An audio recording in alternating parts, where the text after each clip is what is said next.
Welcome back to the adventures we're having of statistics for information science, INST 314. I'm your host, Sean Jansen, and we're starting a new module on descriptive statistics and graphs.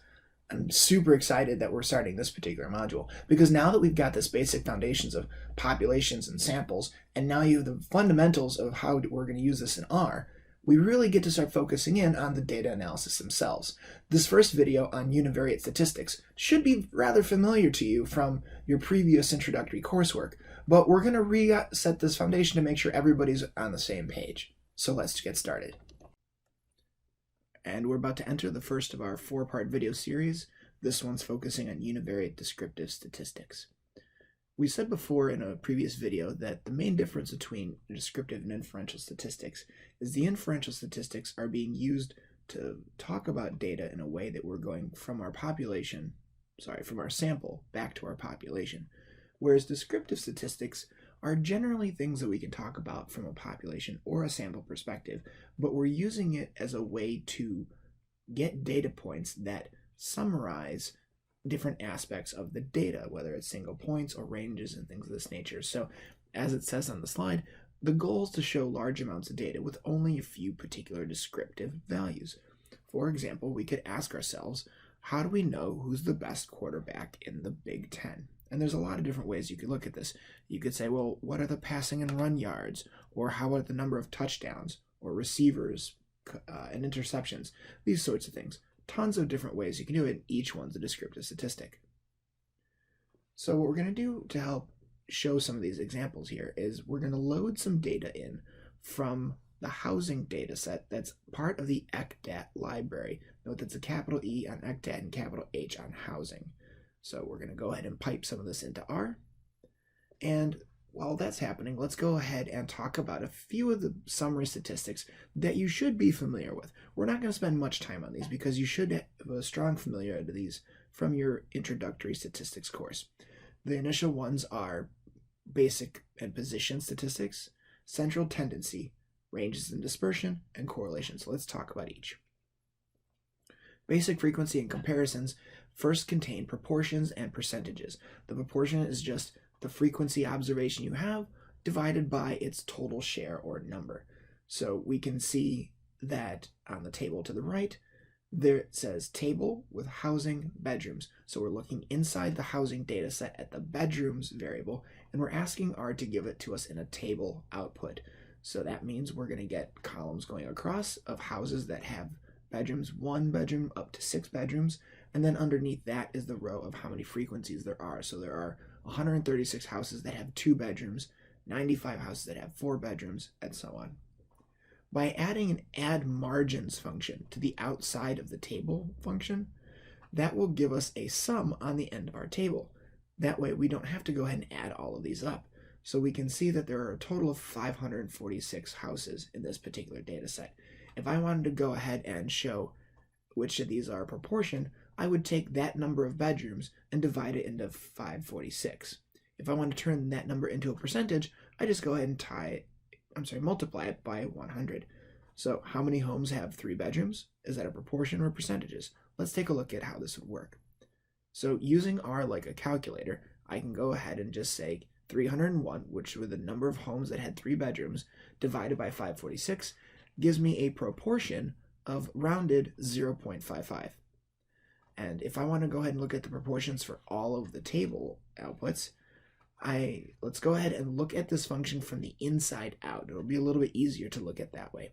So starting with the data frame and the variable, we're looking at the housing data at the bedrooms variable. Housing data, bedrooms variable.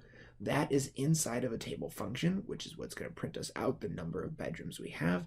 That is nested inside of a prop.table function. It seems a little weird, but that's just how it goes. We do a prop.table and then a table inside that. And what that does is it turns our table into proportions, dividing all of them by their sum value. And so we can see that the 3 bedrooms had a proportion of 0.551, which matches what we did by hand a moment ago. Now that prop.table, I also put inside of a round function, because if I didn't, R was going to make my proportions much longer, 7, 8, 9 decimals, and that's kind of unwieldy, difficult to read. So I nested it inside of a round function, and at the end of the code line there, inside the round function's parentheses, I used the comma 3 option, which says round the values to 3 decimal places. Okay, I could have done 1, 0, 5, or any number, but that indicates the rounding. Had I want to go ahead and change these to percentages, I would just repeat the process above and multiply everything by 100. So just going 301 divided by 546 times 100 gives me approximately 55.1%. And doing that same line with all of those nested values, multiplying that by 100, will multiply each of the bedroom numbers by 100. And that would add up to 100 for 100%. Percent change is looking at two different frequencies where we have a frequency rate. You can think of it as a before and a frequency rate now. And we subtract them, divide by the original frequency, multiply by 100. So if we use a particular example here, we can say a home goes on the market at $69,000 and is later reduced to $66,000. What is the percent change of the decrease? So we can go ahead and define that the frequency, the first one, the original price was $69,000. The newer price after the drop was $66,000. So putting that into R, using it sort of like a basic calculator, we go ahead and do 66,000 minus 69,000 divided by 69,000 times 100, and we get a negative 4.34, and it keeps going. So that's approximately a 4.3 decrease in the home price. Ratios are relationships between two numbers, one number divided by another number, and the value that we get out of it, the dividend, is the ratio value, how many times the first number contains the second. So for example, if a house has 3 bedrooms and 2 bathrooms, then the ratio of bedrooms to bathrooms is 3.2, which is equivalent to 1.5. Or if we were to put it into ratio format, 1.5 colon 1, when we express a single ratio as a number. Rates. Rate is what we're going to get when you have the number of actual possibilities divided by the number of possible occurrences that something can have. And we often do rates in multiples of something. It helps us understand the scale of a lot of rates. You see this quite a bit with population data, health data, things like this. So looking at an example here, if in 2010 there were 10,000 robberies in California homes and the population was 40 million, what is the number rate per 100,000 people? So let's go ahead and work this out. The number of occurrences were 10,000. The number of possible were 40 million. Let's back up again and look at that. In 2010, there were 10,000 robberies in California homes, and the population was 40 million. So that's where we're pulling that from. Now we're asking about it for a population sample of 100,000. That's the rate level that we want. So we take that 10,000, divide it by 40 million, and multiply it by 100,000, and the rate that we get is 25 homes for every 100,000 in the population. To look at these next set of descriptive statistics, we're going to load some Netflix data that we looked at in a previous video, and so we're going to build this right in here. I've called it the object Netflix, and let's go ahead and look at range values. So inside the Netflix data set, there's a variable called runtime, or the number of minutes that a movie is long.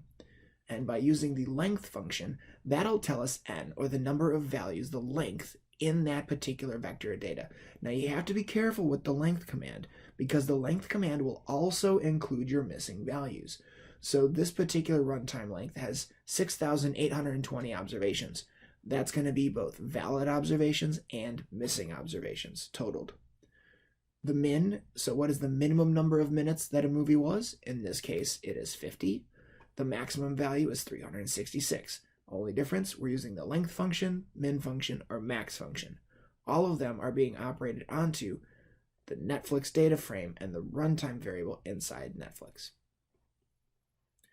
Let's go ahead and build that into percentiles, which could include quartiles and deciles. Now the percentile is just referring to how many values, or what value of the observations have we looked at a given percentage amount of the observations we have. So if I was to use a quantile function here, I say quantile, where am I looking at? So I'm looking at the data of runtime inside Netflix, comma, and then I put the proportion of the quantile I'm looking at. So 0.25 is the 25th quantile, or the first quartile. So those are synonymous terms. And what we get is 95. So at the 25% of the movies have had 95 minutes or fewer at that point. The 75th quantile, or the third quartile, is 0.75, and that's at 115 minutes. The 10th decile, so the first 10% of the data, is at 89 minutes. The 90th decile, so all of the movies up to 90% of all the minutes run, is 128 minutes. So 90% of the movies are just over 2 hours. Good to know. Measures of central tendency. This is your mean, your median, and your mode. So let's first look at the mean. Mean, of course, is the average. Simple enough to go ahead and do. We just type mean and then point it at the data. Now, it's possible that your value, the vector you're looking at, could have missing values. In this case, ours do not. But if you did have them, you would probably get an NA as your output for the first time you try to run that mean. So we fixed for that by adding the option, na.rm equals t or equals true, saying remove the missing values from when you run the mean. The other option I want to show you is trimming. So when you put a trim option onto your mean, that means ignore whatever trim proportion you put into it at both the top and the bottom. So the trim shows a value of 0.1, which means we are dropping 10% from the high end and the low end. And it shows that our mean runtime with that 10% trim is 104 minutes plus a decimal. Looking at the measure of central tendency for the median, similar to the mean, we just go ahead and pipe in median instead of mean, and so the median runtime is 102 minutes. Now modes, there's no quick and easy function for mode. It just doesn't exist, at least not in base R.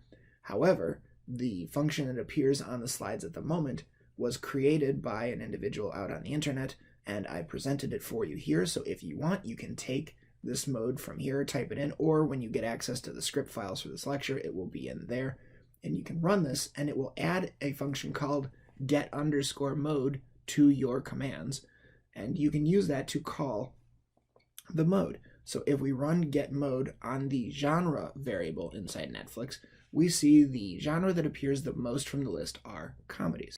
Looking at this again, just to kind of prove that the get mode was working, if I run get mode, it shows that we have comedy, and what I'm then producing here, just to kind of take a look, I'm doing a table function on the genre variable, so it's going to print out all of the different genres and how many frequencies there are in each one.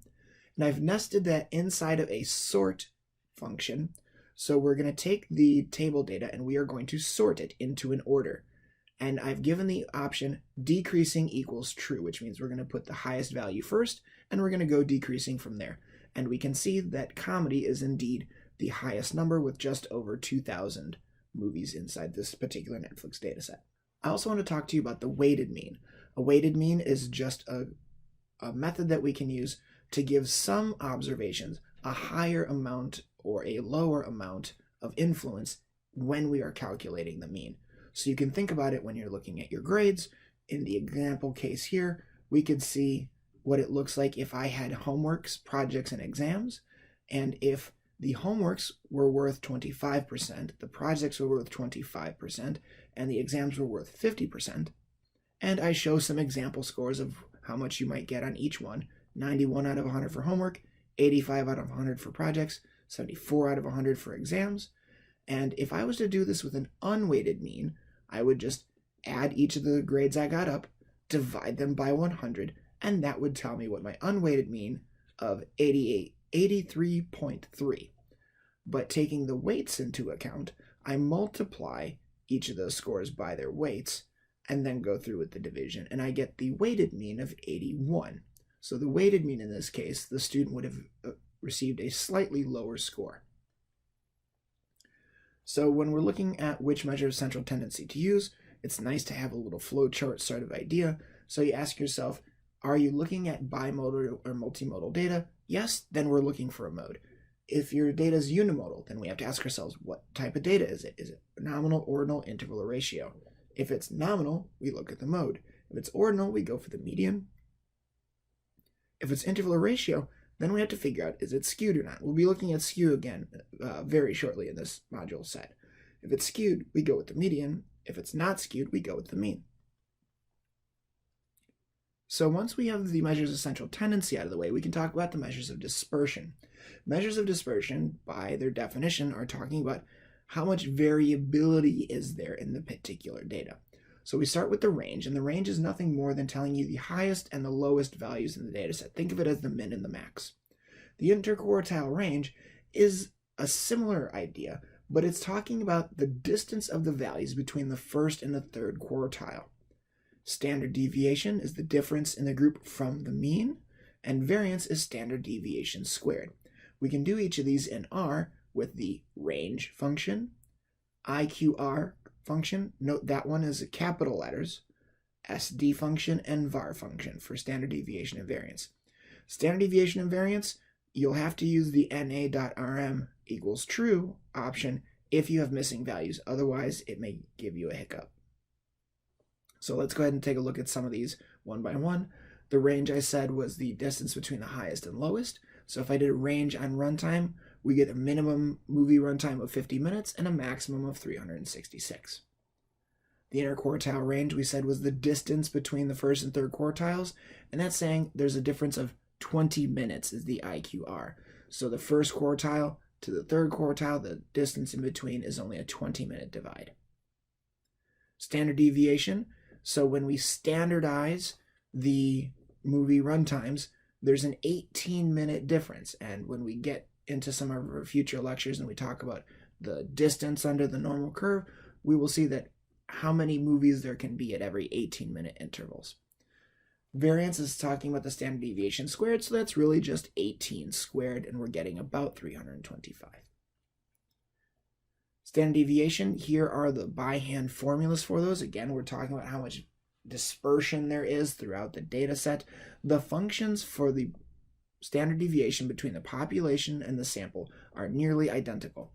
The only real difference between them is that in the sample we use n-1.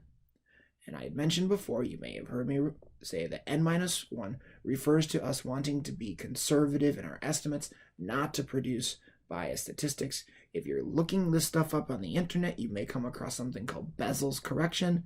This goes to the same idea. And why are we doing the squareds inside of the standard deviations? Because if we don't, when we do the math and we calculate it out, our standard deviations will result to 0, and that's never going to work out mathematically because we know that there is dispersion through it. So statisticians and mathematicians, far smarter than I, have figured out that if we do a squared differences, sum them, and then divide by n-1 and then square root, we go ahead and actually get a correct measure for the standard deviations. So in this little example data here, where I have x, a d, and a d squared, and we go ahead and calculate it out, we'd have a standard deviation of 1.5.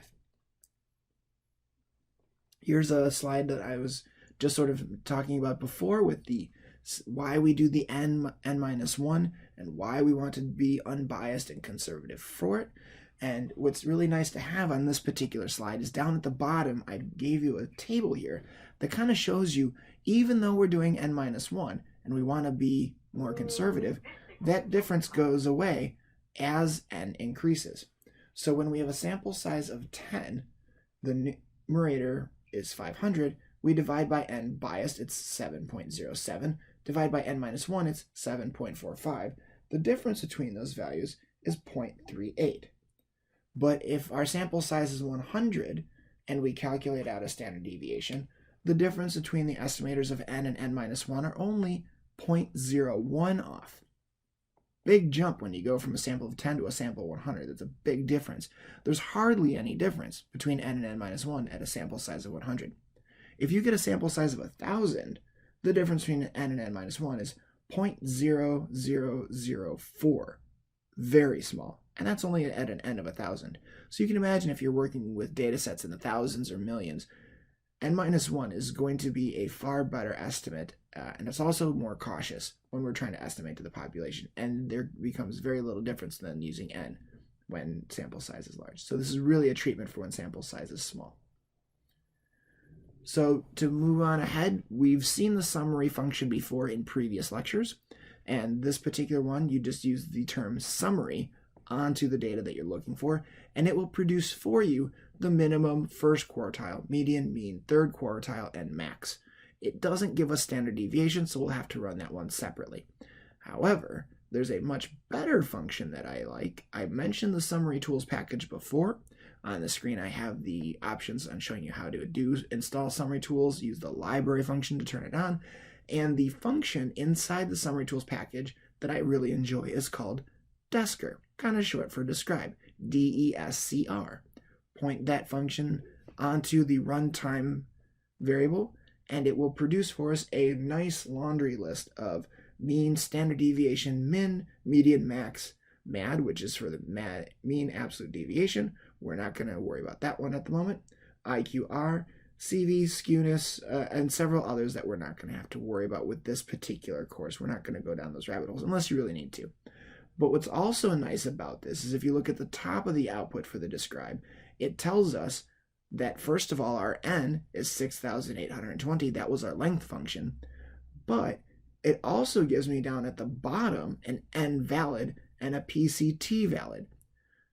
So these three pieces of information together, the one at the top is the total length, including missing values. The n valid at the bottom are just the valid observations, not the missing. And then it says the percent valid is how many of those n valids do you have compared to your missings. So in this case, we have 100%. But if we had 20% of them missing, our percent valid would say 80%. Fantastic, much better summary stats function, I believe, than just your standard summary.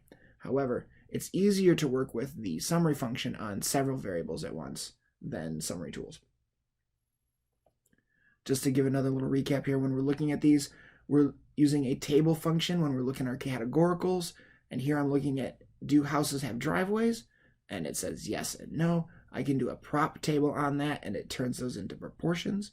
No, I think I'm missing a decimal here for the yes. It should be 0.58. And so we can see that this one doesn't have the rounded function and has these longer decimal chains.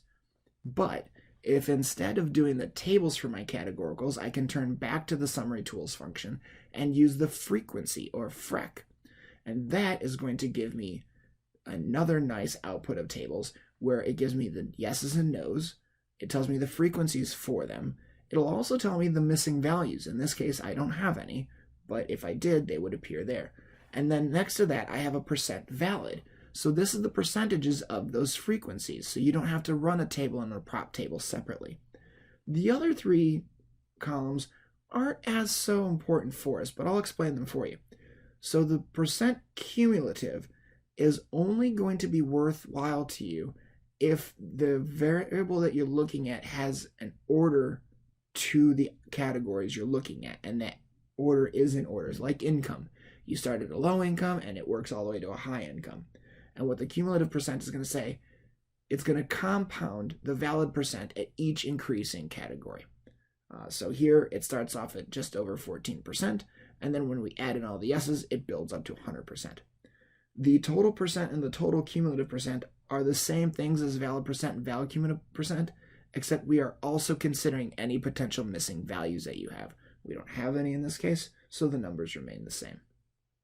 And so this will go ahead and conclude our talk on univariate descriptive statistics, and I'll see you in the next video for bivariate descriptive statistics.